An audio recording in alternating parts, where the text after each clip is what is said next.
we will have about 10 minutes where we're going to open it up for questions. And again, you can put them in the chat, or you can raise your little virtual hand and I will unmute you. I believe I should have those capabilities, so you can ask the question by voice. So let's go ahead and get it started. Our first speaker is Dr. Jonathan Lee, internal medicine with Highlands Ranch Primary Care. Second, we will have Sabra Chavez, and she is the Director of Integrated Therapy from Northern Colorado. And then last, we will have Mike Reichert, Director of Community Partnerships from Wild Bear Nature Center. Dr. Lee, are you ready to go ahead and share your presentation? Sure. Thank you. I'm very happy to be here. I'm very honored that I got asked to do this. So yeah, I work with Kaiser Permanente. I'm an internal medicine doctor, which means I don't see kids. I see adults, and mostly I am most comfortable, or I treat mostly kind of the geriatric age. So 65 and up. I do treat all ages of adults, but mostly just geriatric age. And I've been with KP for a lot of years, and so very happy to be here, and just want to thank you all for being here. So let me see if I can share my screen here.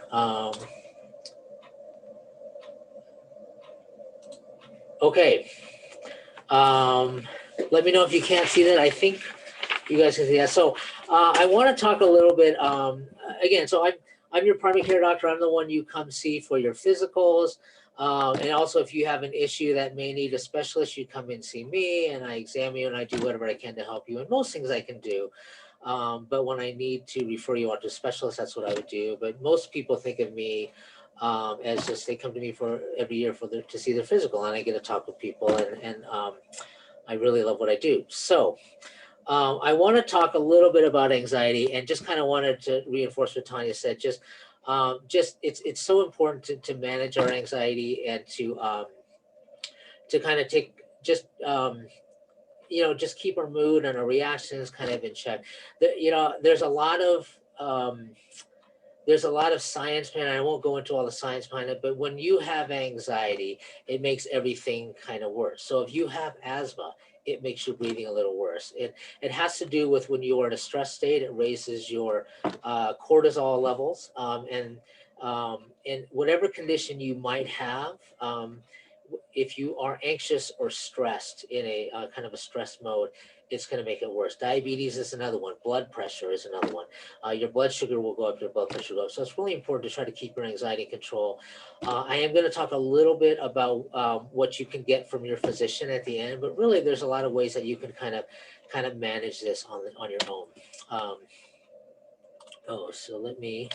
There we go. Okay, so I want to talk a little bit about just anxiety first. You may hear me say anxiety and depression kind of interchangeably because they kind of are. So it's kind of how you react to stress. Some people get jittery and can't sleep, and then we say, well, that person has anxiety. Or some people tend to get really sort of withdrawn and kind of crawl into a hole. We say, well, that person's depressed. But the neurotransmitters in the brain are really kind of the same, and we treat them the same. So some of the medications, if any of you are on them or know of anyone, they may be the same, whether you suffer from depression or anxiety.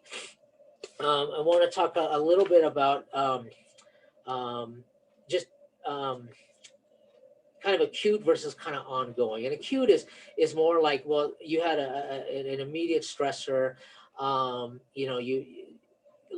losing a job, going through a major life change. And sometimes we call those a grief reaction. And those we kind of expect that you may recover on your own and may not need intervention because you know that there's kind of a light at the end of the tunnel, versus ongoing. And so ongoing is more kind of just a general feeling of unease, just never feeling well, never feeling right, and just having a lot of symptoms. A lot of symptoms can manifest just from anxiety itself.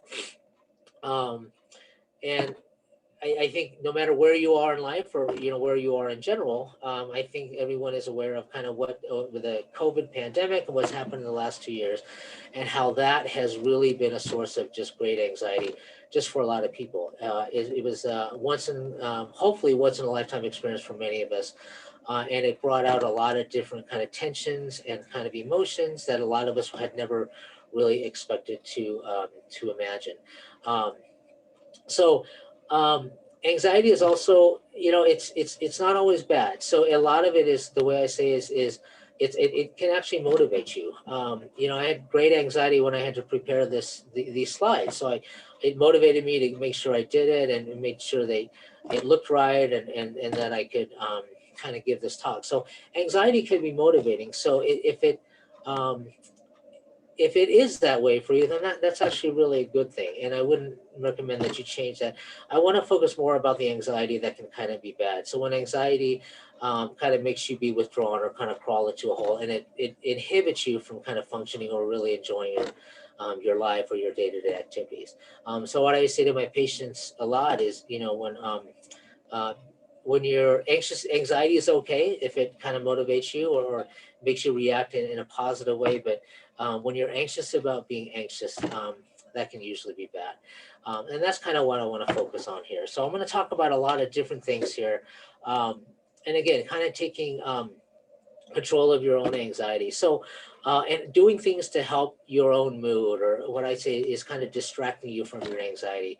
Um, so, there's a funny saying I heard from one of my coaches when I lead meetings. I'm the chief down at the Highlands Ranch Clinic, and they said, in the history of calming down, no one has ever calmed down after being told to calm down. And so you always see these, well, calm down, and no one's ever going to calm down. So it's really sort of, I kind of look at on us is to kind of, we have to kind of take control of our own calming down and our own reactions. And I'm going to give you kind of go through a whole bunch of um, different ways or methods to try to distract yourself or dealing with your own anxiety, so it doesn't take away from the person you are, or it doesn't make your lives more difficult, or just makes your days bad. So I'm gonna go over a lot of topics. I'm gonna give the disclaimer now. I am not an expert in any or all of these, but I'm just gonna give you kind of a breadth of lots of different things that you can try. And maybe that you're already doing some of these things. So again, and there's a lot of overlap to these things. I'll talk quickly about each of these different categories. A lot of these things you may already be doing them, and you may not do them in the fact like, well, okay, I'm gonna do yoga because I'm treating my anxiety. So you may not be doing that consciously, but hopefully after today you'll learn about a lot of these things, how they are actually contributing to your own treatment of your own anxiety. And I think it's important to be mindful. So when we do things, not just doing it, but to realize how it's impacting you and how it's improving you and how you're really sort of helping yourself. I will talk a little bit about medications and professional help, but again, I don't want that to be the focus. I do want to talk a little bit about that because, oh shoot, what happened? Okay, because that's what I do. Okay, so I want to talk a little bit about art. So I come from a very artistic family, both my kids and my wife, and I think that if they knew that I was talking to other people about art, they would laugh because I am the only non-artistic person in the family. But I think it is an important outlet. It's something that a lot of you probably do or may have been interested in it. Oh, I missed a slide. I'm sorry. I want to talk about exercise first. Yes, I apologize for that. Okay, so I spend a lot of time talking about activity to my patients, and a lot of them come in for chronic pain and aches. And I try not to use the E word, exercise, because when I say exercise, I get a lot of rolling of the eyes and he's going to make me exercise again.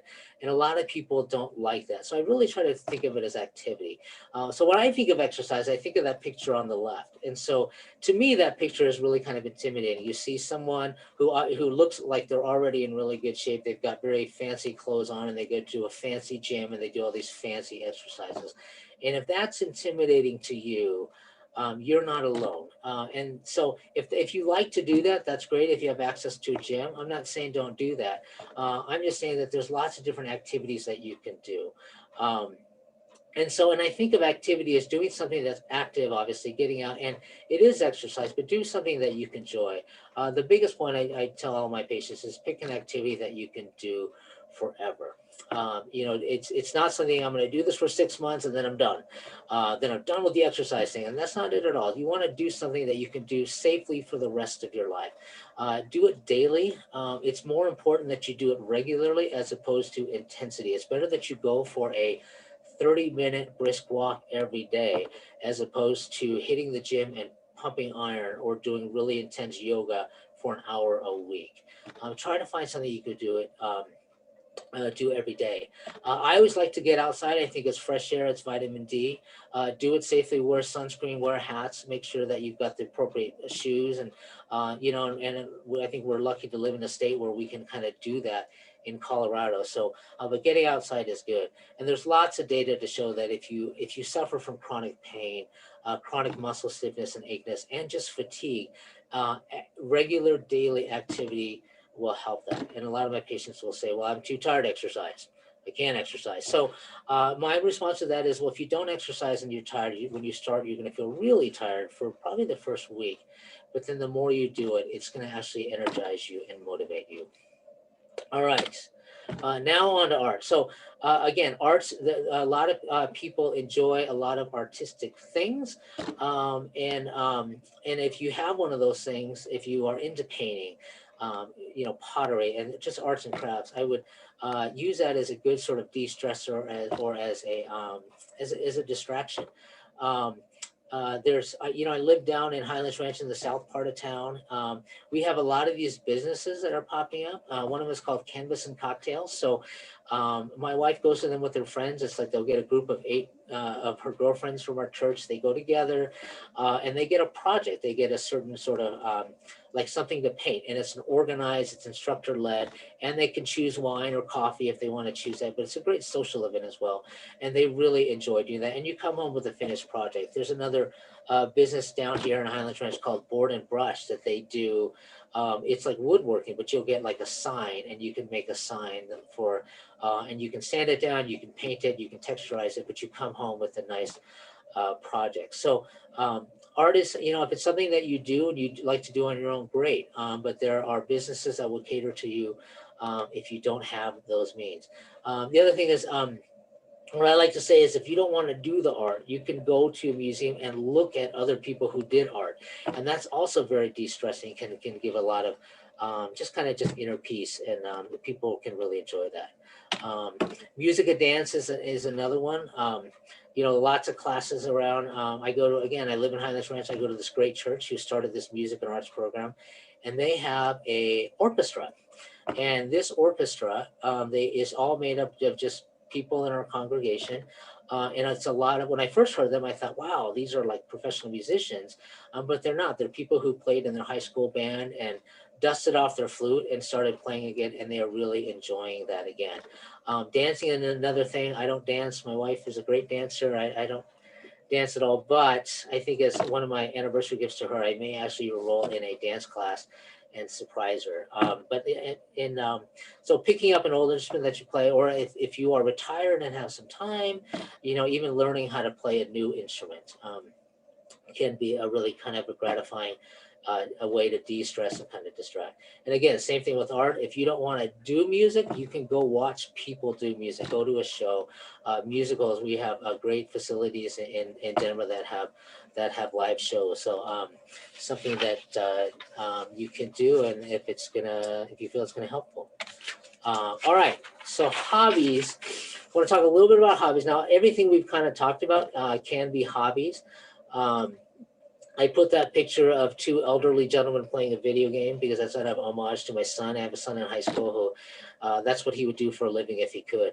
Hobbies are very kind of varied, and everything we've talked about is already kind of a hobby. But I want to put a little twist on just a couple of things. One thing I consider about hobbies is doing it yourself. So I recently read a survey that the #1 hobby in the for everyone is gardening.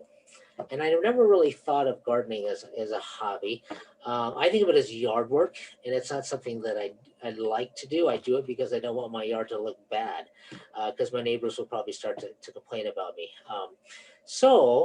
But I do it, and I have to admit, after doing it for 20 years of owning a home, I realized that I like my yard to look nice. And so a lot of these things I never thought of as a hobby, but I do it. I actually really enjoy it. A couple of hobbies that my coworkers have kind of shared with me, and when they knew I was preparing this talk, we actually have one of the docs I work with actually started to become a beekeeper. Um, she was terrified of bees and decided that she wanted to have a bee farm to help overcome that fear. And so now she actually makes honey and sells it. She's been doing it for about 2 years, and she loves it. She's got all the gear and did educate herself on that. I had my nurse manager that I work with during COVID had a piece of furniture that needed to be refurbished, and she could not take it anywhere because everything was shut down. So she fixed it herself, and then she started to realize that there's a lot of things that she can fix and and just improve and refurbish and make it look better. So she actually started this hobby of refurbishing furniture. So she learned all about paints and stains and did some woodworking, got some supplies, and now she actually sells them at flea markets. She doesn't make a lot of money. She doesn't do it for the money, but it's a real passion for her and a real good de-stressor for her. Um, and then uh, I have volunteering on here as well. So volunteering, so again, volunteering, you can volunteer at a lot of different places. And if you are retired and have a little bit of time, something that you might be able to afford to do time-wise. And what I love, I've heard someone say something about volunteering is that if you volunteer and help other people or help an organization at the library, you get more out of it than the recipient of your volunteer work. So it can be a huge gratifying thing that can really sort of help de-stress and help you um, just kind of distract you from the things, from all the noise that's kind of going around you. So something to think about. And then a lot of us, and hopefully you may be thinking, it's like, gosh, I used to do this, but I don't do it anymore. So maybe I should pick that up. Fishing, woodworking is a big one. Again, arts and crafts. Think hobbies that you used to do but haven't been able to do. Maybe you have some more time to do that. And so I would encourage you to kind of just think about different things there. Um, and again, social connections. I think as human beings, we need to connect with other people. We need to feel needed. We like to feel needed. We like to talk with people. And especially with the pandemic shutdown that has happened, I think people are doing this in a big way. My parents are retired. They live down in a golfing community in Southern California, and they are lucky that they have all these excursions. So every time I call them, I say, well, we're going to Catalina Island, or they've been to Turkey. They went on an excursion through their living community to Russia. They went on a cruise to Hawaii. So they really enjoyed it. Just to be able to connect with um, their neighbors again. But you don't have to go on these big excursions. There are organized groups. Just calling a friend. Think of a friend you haven't called in a while or spoken to, or family members.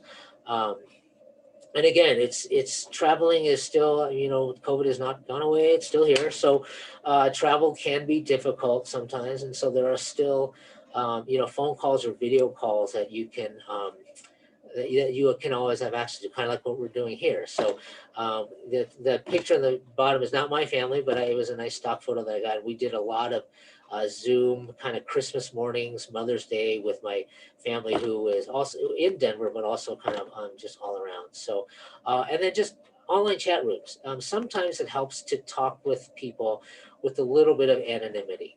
So you don't know, they don't know you, but it's just a little more liberating to be able to do that. So those are all also an option too that I want you to think about. But it's still a way to connect with people and get advice and just kind of just connect with people. All right, I'm gonna switch gears, talk about solitude. And again, it's probably some of you are probably thinking it's like, gosh, we just had 2 years of isolation. The last thing I need is solitude.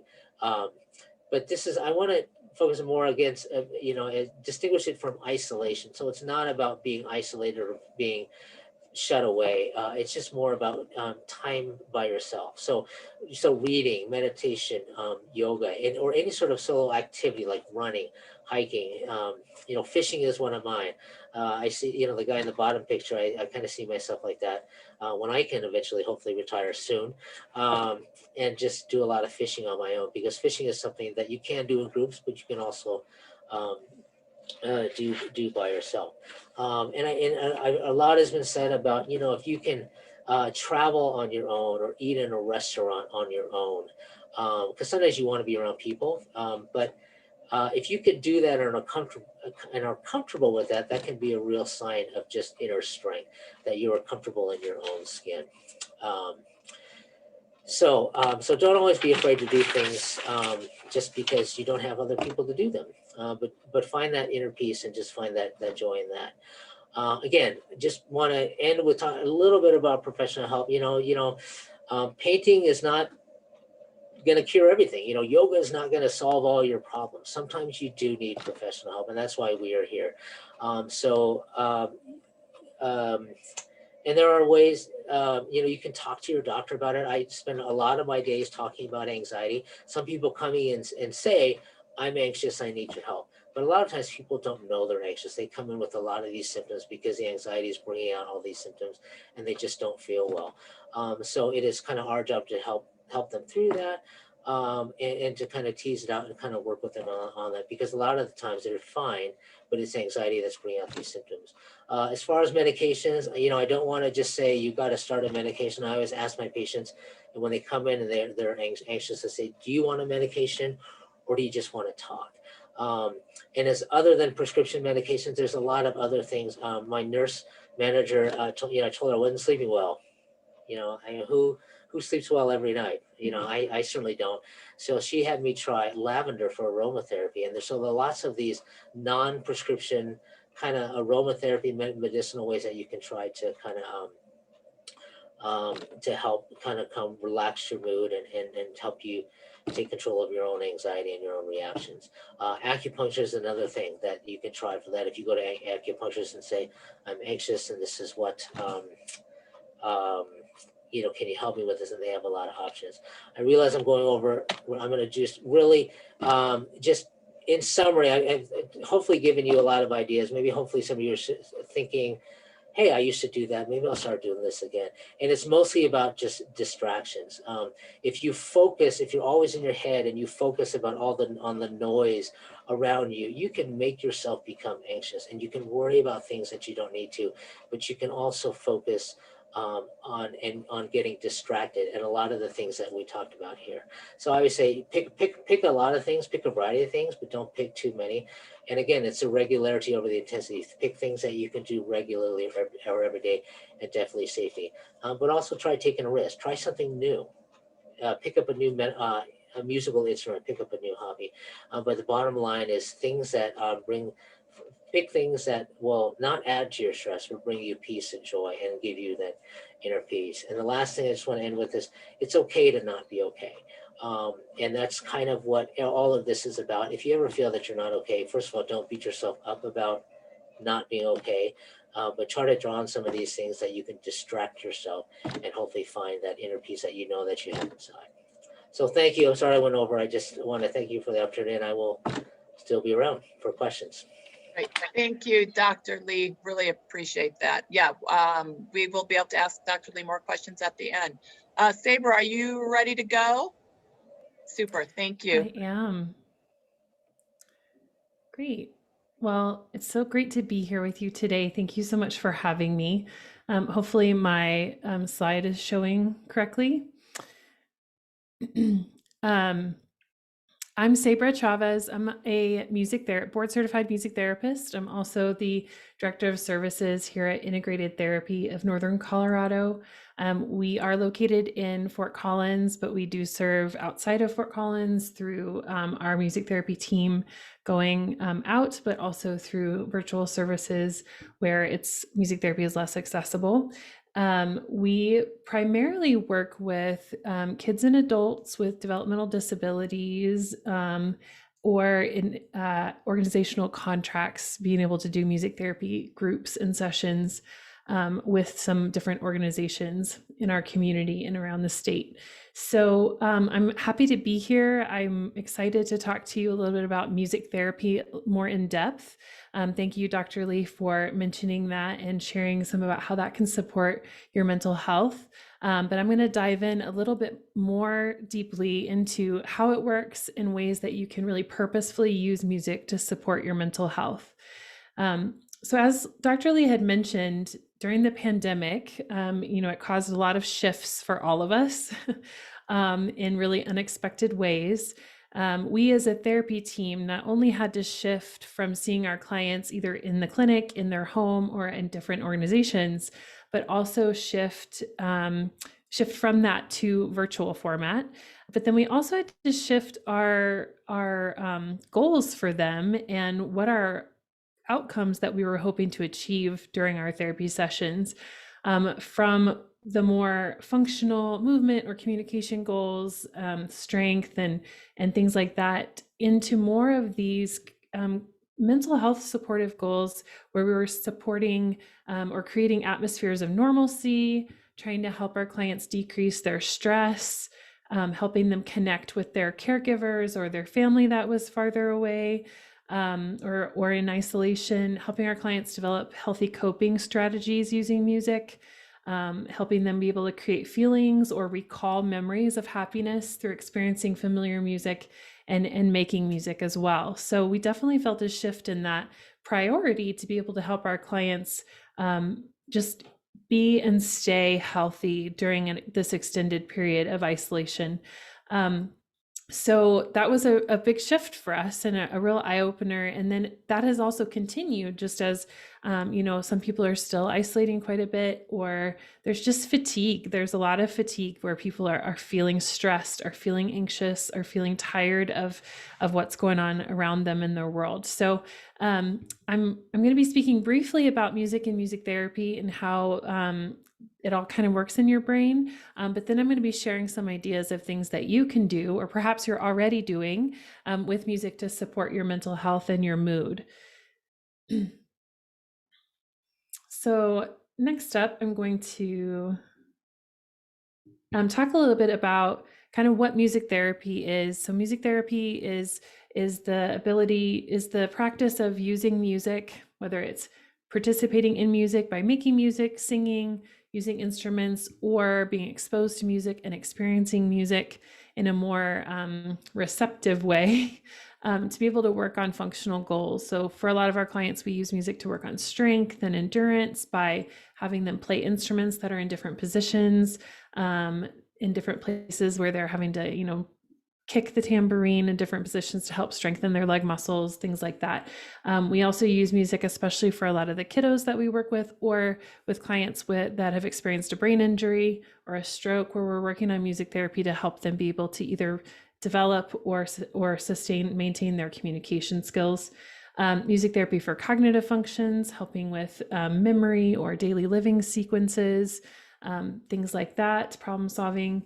Music therapy for social supports. This is a big one and was definitely amplified in during the first part of the pandemic, where we were really trying to support our clients in connecting positively with the people around them, even if it was through a computer screen, being able to connect with people, have shared experience, be able to discuss music, be able to share favorite music, and have that overall positive interaction with music. And then also music therapy for mood and emotional regulation, being able to use it as a strategic tool to help you be able to get yourself into a mood or into an emotional place that's going to be healthy and going to be sustainable. So I want to talk a little bit about kind of what helps music function in a really therapeutic way. Without getting too sciencey, there's this misconception that there's, one side of the brain that is more the creative side of the brain, and then there's the other side of the brain that's analytical. So the music must live on the creative side of the brain. Well, brain scans and the more we're able to do with technology has taught us that that is not true of music, because music is so rich in information, from the melody, the different tones of instruments, timing of the rhythm, lyrics, and so on. If you look at the brain scans of people while they're engaged in music, it actually lights up in areas all over the brain. So that's super exciting because the more that you can activate the brain, it's going to help stimulate this multimodal learning. It's going to help stimulate this activity that's going to be really helpful in therapy. So music engages areas all over the brain. Also, because of the way that it is engaging all over the brain, music also can help strengthen neural pathways or repave the road to make the neural pathways in your brain that send information from one part to another and then to your body for action can help make those systems more efficient and coordinated. So rhythm helps to sync in that information. We do that a lot with a lot of our clients that are really working on their walking, using a strong rhythm to help them coordinate their movements, or some of our clients with aphasia that we're working on helping them get their words out more clearly, being able to use that music in that regard.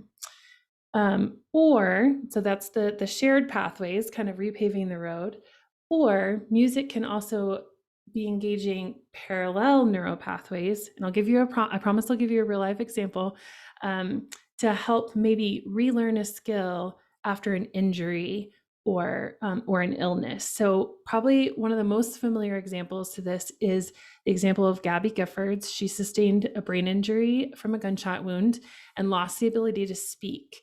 Well, we're learning that the ability to sing is actually processed on the other side of the brain. So her music therapist at the Tear Center was able to support her in learning how to sing what she wanted to say. And then, as much as we would all love to live in a musical, that's just not super functional. So then they were able to help her fade the music into more of just a rhythmic template to her talking to help her get it out, and then fade that out. So she was able to regain that ability to speak. So we can kind of repave those common neural pathways, or we can help kind of detour the information to maybe a not so damaged area of the brain to be able to regain some of those skills. The next thing is this middle circle here that says music can evoke a strong emotional memory. Now, I'll be honest, researchers don't really know how this works in the brain, but I'm sure we've all experienced that, where you hear a song and all of a sudden you're back in high school with your first love at the prom and you're feeling all the butterflies. Or there's a song that you immediately recognize a really emotional scene in a movie or something like that, so that you are immediately taken back to that memory and even feeling the emotions that you had felt at that time. Or perhaps a parent had a favorite song that they sang to you or something like that. So this is something that we use a lot in music therapy in the treatment of Alzheimer's, and being able to help people connect in that way. And then all of these areas affect functioning, but the last thing I want to highlight is how music releases different neurotransmitters in your brain that can impact your mood and your connectedness. So music can help with the release of dopamine, which is the feel-good hormone, if you will, that a lot of people will call that's tied to motivation and the reward pathway and feeling good about something that you've done. So that's a great support. It also has been attributed to the release of serotonin, which is the happiness hormone. So to help with calming and in creating more of that happy mood. And then also, especially in social settings, there's been some interesting studies about the release of oxytocin, which is the cuddle hormone that can help promote bonding in a social situation. So making music can help people be able to bond and create those connections with people. Additionally, there's studies that show that music can help decrease your heart rate, can decrease cortisol, which is the stress hormone, can increase endorphins, which are the kind of make you feel good, that feeling of euphoria, or aid in relaxation. So there's just lots of really great things that help make music be a really powerful tool for your mental health. So next, I just want to touch on a couple of things that we often recommend to our clients or the organizations that we work with, but then also that you might already be doing at home without even realizing what you're doing. That can be ways to support your mental health with music. So we often present with the organizations that we speak with about music therapist-led programs. But there's so many things that you can be doing on your own at home or with your family to be able to use music strategically. So probably many of you, well, maybe not, how many of you have found yourself in maybe a melancholy or a ho-hum kind of a mood, maybe feeling a little bit tired or in a darker place. And then you've really connected with a piece of music that kind of reflects that mood. Maybe it's really emotional, it's swelling instrumental music, a little slower, maybe it's from a movie soundtrack or something like that. Or on the opposite side, I know for my family, we have a summer playlist that we roll all the windows down in the car and my kids, and we just blare the music and we get excited for summer. We get excited for the sunshine, and the music just pumps us up and helps us feel happy and really excited about what we're going to be doing as a family. It makes you feel good to have music that reflects the mood that you are in. It validates and reflects your mood. Sometimes if you're feeling maybe really in that melancholy state and then you try to listen right away to faster upbeat music, it just comes across as really annoying, right? It doesn't click all the way. So that's why often if someone's trying with our clients, if we're developing a program with someone who maybe is very frequently feeling more in that lower kind of mood zone, then we would work with them to develop a playlist that would help meet them where they're at with their music, but then transition them into more of the positive mood where they want to be able to function. And so listening to music that reflects your mood and then transitioning it to a faster, more upbeat. I mean, typically that's the direction we're trying to move, is from that lower mood to a little bit more energetic. There are times with especially with some of our kids, that the opposite is true. We're trying to get them to calm down, maybe before bed or after they're having an emotionally difficult time, trying to help them be able to calm down in that way. So we would use the music in the opposite direction. Another way that you can use music strategically is to help you pull up music from your past, even if your kids make fun of you, even if it's not currently popular, but if it reminds you of positive times, if it reminds you of things about yourself, experiences that you've had that were pleasurable, to help you be able to not only exercise your memory and encourage that part of the brain to be processing, or those parts of the brain to be processing, but also be able to shift your mood into a positive state. So there is something to bringing back your favorites from years past. Another way would be to get yourself moving a little bit. So like Dr. Lee mentioned, getting yourself moving doesn't have to be running a marathon or going to the gym. It could literally be a dance party in your kitchen, and that's totally okay. Getting your body moving. So double dip with those feel-good hormones by adding in the movement. So dance party, exercising with music. If you're feeling anxious and you're trying to get yourself to calm down, maybe some stretching, just simple stretching with some calming music in the background while you're doing your yoga positions and transitioning through those different kinds of movements. Walking with music that can be that's about the speed that it would be appropriate to support you within your walking. You want to be walking, but then having like really fast music, because that's your brain's going to naturally want to match that rhythm, and it might feel kind of awkward. So keep an eye out for that. But then lastly, to make music together. So Dr. Lee had mentioned this, there's so many opportunities, and do not feel like you have to be a professional musician to jump into some of these opportunities. Really, it's about connecting with other people in a safe space, connecting with others in your family. If you live in a facility, or if you live in a place where you are around other people, that you can go and join them for a musical activity or a musical game. Low pressure, but lots of fun and lots of benefit. Get that release of oxytocin to help increase bonding and feeling safe and connected. This little piece at the bottom says, please pay attention to how music may be harmful to your mental health. Now stay with me. I know it's like, how can music be harmful? Just to throw out there that, like, as music therapists, when we're in a facility or when we are working with a group of people, we try to be really aware that there are times where certain songs or certain music can actually trigger memories that are not pleasurable, that might be traumatic, or that might kind of switch someone into a negative mood. That would be not the direction we would want to go. And additionally, if you are dancing and you want to, or you are moving or you are walking, it is great to stay with a tempo that's going to be appropriate, because like I said, your brain wants to lock in with that rhythm. And so you want to make sure you're not going to be hurting anything, yourself or others, as you're getting your dance on. So those are kind of some things I just wanted to mention. Obviously, this is a huge topic. There's so many things we could go into, but I guess one of the biggest takeaways I'd love to mention is, please don't be afraid. Don't be afraid to try something new. Don't feel like you have to be a professional musician to reap the benefits of music. And if you don't want to create music yourself, listen to music, go to live music, or pipe in that Zoom of that concert, or whatever that looks like, to be able to use music to support your health. So thank you so much for the opportunity to be here. I'm happy to stick around and answer any questions you might have. And yeah, I look forward to hearing what Mike has to say.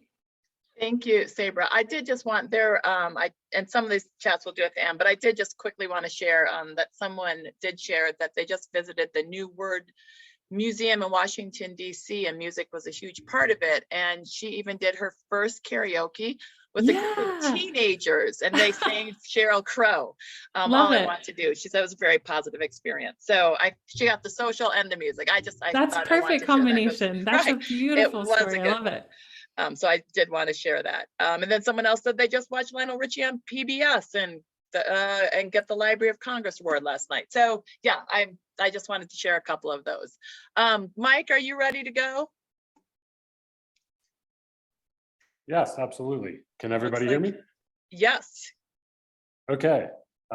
Thanks so much for having me. My name is Mike Reichert. I'm the Director of Community Partnerships at Wild Bear Nature Center. I do not have a slideshow to share at the moment, so you just have to look at the beautiful aspen painting behind me, which is part of why I was asked to speak. Wild Bear Nature Center, if no one has heard of it, we are located in Nederland, Colorado. I was going to try to do my presentation outside so you could see the mountain backdrop.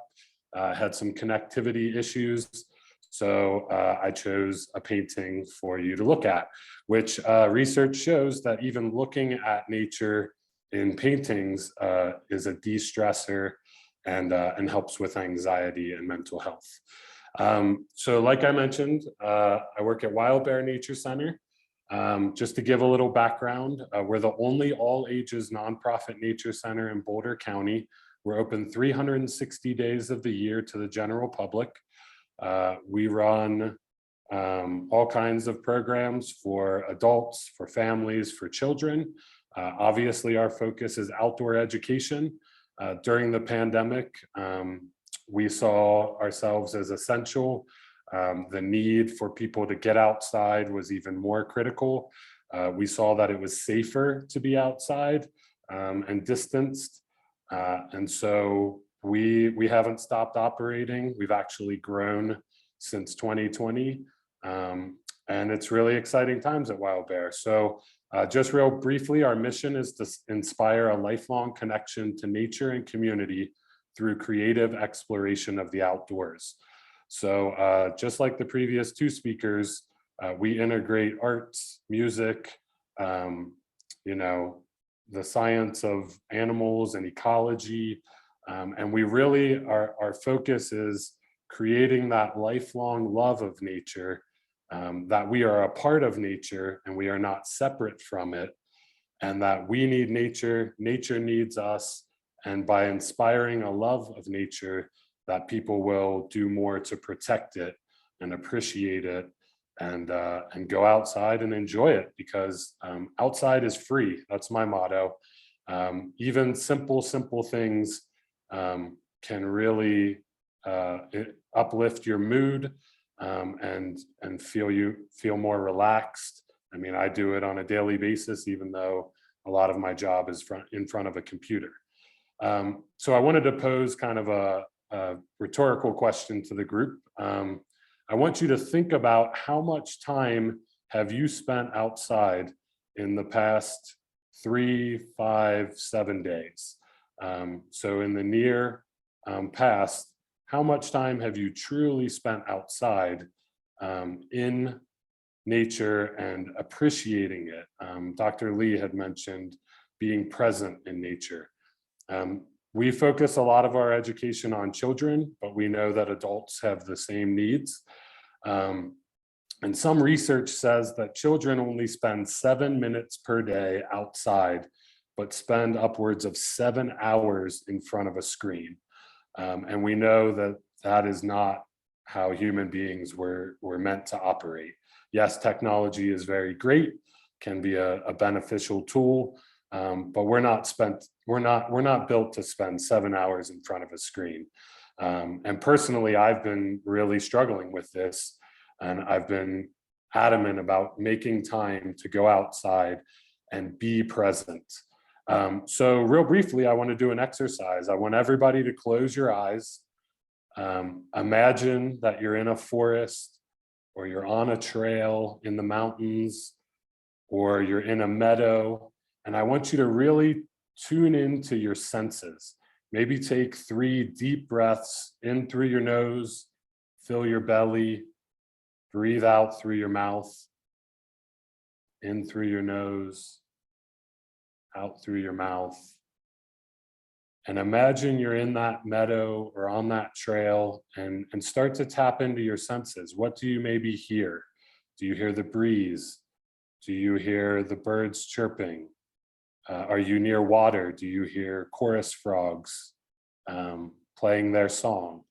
What do you smell? Do you smell flowers? Do you smell rain? So really, that's what we try to do at Wild Bear with all of our groups, is really be mindful, give your body and your mind some rest, quiet all of that noise, and really reconnect with the natural world. And then to kind of go on to some science of being outside, we know physical exercise, good for your body, but being outside can really help your mental state of being. If you Google this or search for it, more and more doctors are actually starting to prescribe time outdoors for health and well-being.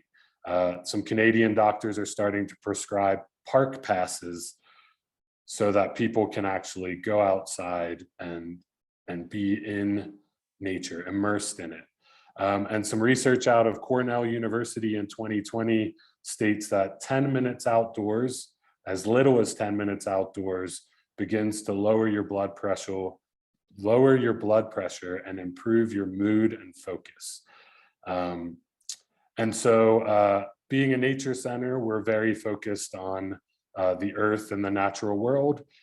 So we did a very, very informal survey during Earth Day. We had a big event at our nature center up here in Netherlands. And we just had people share on Post-it notes how they felt when they were outdoors, or how the outdoors made them feel after going on a hike. And I didn't see one negative thing. You know, some of the things were happy, relaxed, at peace, calm, focused, awe-inspired, which I think that's really important, knowing that we are just a small speck of pepper here for a very brief moment, and that all around us, especially in Colorado, that we are surrounded by awe-inspiring natural elements. And then if you want to do a little more research, there's something called forest bathing, which really takes into account that immersing yourself kind of in a meditative state in nature, using your senses. It's really taken off in Japan. And it's really fascinating. If you do some research on it, it's incredible. And it's just that same notion of just go outside, just go outside, break your routine. When you go outside or when you have your cup of coffee in the morning, go outside and drink your cup of coffee. So yeah, and I was asked to share some of Wild Bear's kind of tips and tricks of creative outlets that you can do, because maybe not everybody can go hike a 14er or can drive up to the mountains and participate in one of our cool programs. We do monthly bird walks, we do yoga in the woods. We do a climate action series that is hybrid if anybody's interested. But with our kids, we really encourage finding a sit spot. So finding a place where you can find solace and just be, whether it's on your front porch, whether it's, you know, at a park near your house, just sit and take in using all of your senses. And what do you notice? Noticing the little things is really critical. And if you can't get outdoors, just like the other two presenters talked about, listening to sounds of nature is just as beneficial as going outside if you don't have access to the outdoors. Some other things that I do in my personal life and we incorporate at the Nature Center, buy a house plant. Surrounding yourself with plants is very healthy. You know, I talk to my plants, I sing to them, which then, you know, the benefit of just having a house plant can be helpful. My mom just celebrated her 80th birthday. Her health isn't very great, but she just sits in her living room and looks out the window. She has some bird feeders, so that's her connection. Even though she doesn't have the physical ability to go on a walk, she has created a place for nature to come to her and celebrates the cardinals that she sees and the chickadees and even the squirrels and the deer that come and eat her bird seed, which drives her crazy. But again, she's creating an avenue to engage with nature. Some of the things I do as well, I walk barefoot in the grass. There's a lot of research in the microbes that are in the soil that can be passed on into your, into you. So letting your feet touch the earth and reconnecting and being grounded is so soothing, in my opinion. Digging your toes into the cool soil. And those are some of the tips and tricks that I would recommend if you can't get outdoors. Even going on a 20-minute walk, just building it into your daily routine of getting away from a screen, letting your mind kind of reconnect is very critical. And like I said, outside is free, so get out there and enjoy the lovely atmosphere and surroundings that we have in the state of Colorado. That's really all I have. Thanks so much again for having me, and want to leave time for questions. Thanks, Mike. That was great. So many super tips. I so appreciated that. I actually took a few notes. So does anyone, I kind of kept an eye on the chat. I see a lot of great comments, and thank you for all of those. So hosts, do take a look at those. I don't see any questions at the moment. If you do have a question and would like to voice it, again, if you kind of take your mouse and hover at the bottom, it does a little raise hand icon, and I can unmute you. So if there's anything you would like to share, please do. So I'll give everyone just a couple minutes to take a look at that and see if anyone does have any questions, and I'll try to keep an eye on it. While that occurs, to the three of you, thank you. The tips were phenomenal.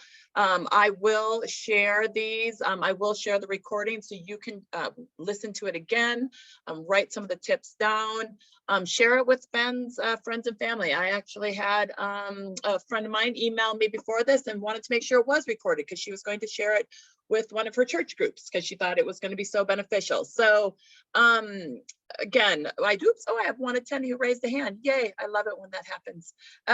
Hold on, let me see who it is so I can allow her to talk. This is Lynn. Lynn, go ahead if you want to ask a question. Hi, can you hear me? We can. Good, good. Well, you all are wonderful. God, this has been so valuable. You have no idea. I wish more people had known how wonderful this is going to be, honestly. In any case, I'm just throwing it out there while I'm thinking about it, because I am a full-time caregiver for my mom. So with COVID, it's been, oh my God, so trying. I can't tell you. But a little help has been so, so helpful. And these Zooms are really, really helpful. Again, I can't say enough about you guys. But in any case, I was just thinking, sorry for the noise, that sitting on my porch, that it just an idea to throw out there, if a little help, because it is summer and because of COVID and the new variants, which is just throwing a crux into everything again. If maybe a little help, volunteers could come out and sit on the porch with some of the people that the elderly, mainly I'm thinking about, like my mom. So like I could just take a walk and go down to the park or something, you know, which I live by Wash Park. I'm lucky enough too, but I literally have been so strapped. My mom, which I can't believe, is 94 years old. And the past 5 years she's been in and out of hospitals. I lost 40 pounds staying over in hospitals. In any case, I was just wondering, I just wanted to tell you how important these Zooms were and how great you guys were. And if that was an idea that you could think about as far as having that for volunteers in the summer only, when people are outside with COVID, to give just a tiny, even a half an hour respite for someone like me. Thank you, Lynn. Absolutely. That is something we do encourage our volunteers to do. If that is something they're interested in, is to make visits and do outdoors. And to everyone's point here is outdoor and being, giving people that moment to, just decompress a little bit is huge. And we do hope that our volunteers and a little help does and can help with that. I don't see anyone else raising a hand. Again, thank you to the three of you. I actually personally think this is one of the best ones we've had. You guys were, all three of you, you were amazing.